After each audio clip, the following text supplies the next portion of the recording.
अथणी तालुक्यातील कोकटनूर गावात आधीपासूनच पशुवैद्यकीय महाविद्यालय अस्तित्वात आहे। त्याचबरोबर आता नवीन कृषी महाविद्यालय मंजूर झाल्यानं शेतकऱ्यांच्या मुलांना शिक्षणासाठी मोठी संधी उपलब्ध झाली आहे। या ऐतिहासिक निर्णयासाठी राज्य सरकारचे आणि अथणीचे आमदार लक्ष्मण सवदी यांचे तालुक्यातील सर्व शेतकऱ्यांतर्फे मनपूर्वक अभिनंदन करण्यात येत आहे।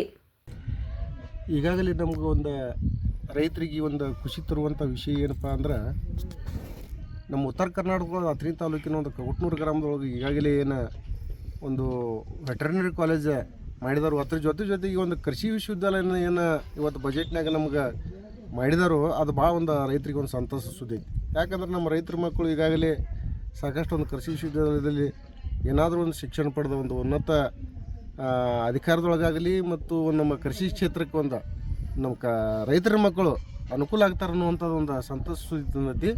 ಅದಕ್ಕೋಸ್ಕರ ನಾವು ಸರ್ಕಾರಕ್ಕೂ ಧನ್ಯವಾದಗಳನ್ನು ಸಲ್ಲಿಸ್ತೀವಿ। ಆದರೂ ಇನ್ನೂ ಕೆಲವೊಂದು ವಿಷಯಗಳನ್ನ ಇದ್ರೂ ಕೂಡ ಅದನ್ನು ಪರಿಗಣಿಸಿ ಇದನ್ನು ಭಾಳ ನಾವು ಮಹತ್ವವಾಗಿ ತೊಗೊಂಡು ಅದನ್ನ ಸರ್ಕಾರಕ್ಕೆ ಒಂದು ಧನ್ಯವಾದಗಳನ್ನ ಅರ್ಪಿಸ್ಲಾಕ ಇದ್ರ ಬಗ್ಗೆ ನಮಗೇನು ಅಭ್ಯಂತರ ಇಲ್ಲ। ಸರ್ಕಾರಕ್ಕೆ ಒಂದು ತುಂಬ ಧನ್ಯವಾದಗಳನ್ನು ಸಲ್ಲಿಸ್ತೀವಿ। संतोष बडकंबी, KMM मराठी, अथणी।